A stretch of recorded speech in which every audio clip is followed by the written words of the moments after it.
तो मैंने तो 10 दाना लिया था, 10 दाना का हिसाब लिखा फतूरा में। ये 1 दाना ज़्यादा दे दिया भाई।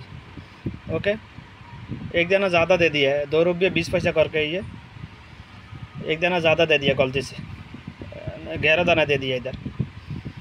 ये हिसाब रखना है।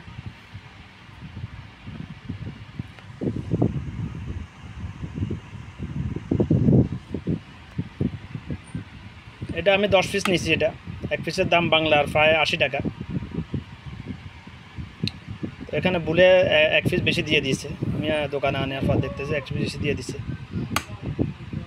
কিন্তু এটা দুনিয়ার কেউ জানে না, একমাত্র আল্লাহ জানে। এটা 1 পিস বেশি দিয়ে দিছে, যে দিছে সে জানে না। আবার ফুতুরের মধ্যে লেখে, মেমোর মধ্যে লেখে নাই কত পিস এটা, কিন্তু কেউ না দেখলে তো আল্লাহ তো দেখতেছে। এটা কেউ না জানলে তো আল্লাহ তো জানে।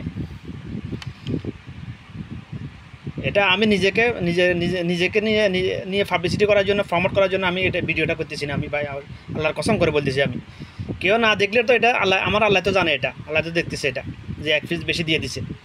আমি তো জানি, যেহেতু আমি জানি। আমি যদি না জানতাম তাহলে আল্লাহ মাফ করে দিয়ে এটার হয়তো দাবি থাকতো না। কিন্তু আমি যেহেতু জানি এটা 1 পিস বেশি দিয়ে দিছে, যার থেকে আনছি তাকে যদি আমি না জানাই, এটা তার হক।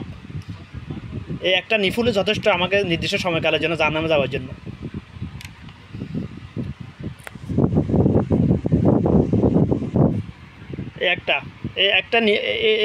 শুধু এই একটা জিনিসে যথেষ্ট আমাকে নির্দিষ্ট। এটা যেহেতু মানুষেরও হক, বান্দার হক, কারণ আল্লাহ পাকের ওয়াদা, আল্লাহ পাক কোরআনে স্পষ্ট বলছে, রাসূল সাল্লাল্লাহু আলাইহি হাদিসে স্পষ্ট বলছে, বান্দার কোন হক আল্লাহ পাক মাফ করবে না।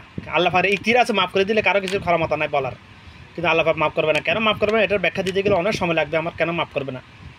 যদি বান্দার হক আল্লাহ মাফ করবে এরকম অপশান থাকতো, তাহলে পৃথিবীতে মানুষ, বর্তমান যুগে মানুষের যে অবস্থা দেখেছি, মানুষের মধ্যে ইনসানিয়ত একেবারে থাকতো না, একেবারে থাকতো না ইনসানিয়ত।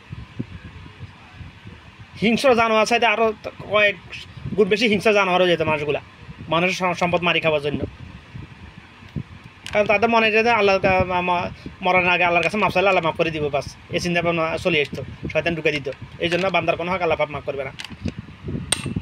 তো আমার লাভে এরকম ঘটনা অনেক ঘটছে। আমি 10 মিলি কেবল আনছি, থ্রি ফেজের কেবল আনছি, 28 মিটার কিনছি, আরও 28 মিটার বাতি দিয়ে দিছি আমি, ওটা ফেরত দিয়েছি আমি একসময়।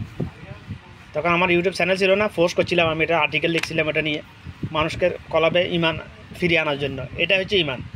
কেউ না দেখলে আল্লাহ দেখতেছে, যার কলবে চিন্তা ভাবনা আসবে সে হলো মুসলমান।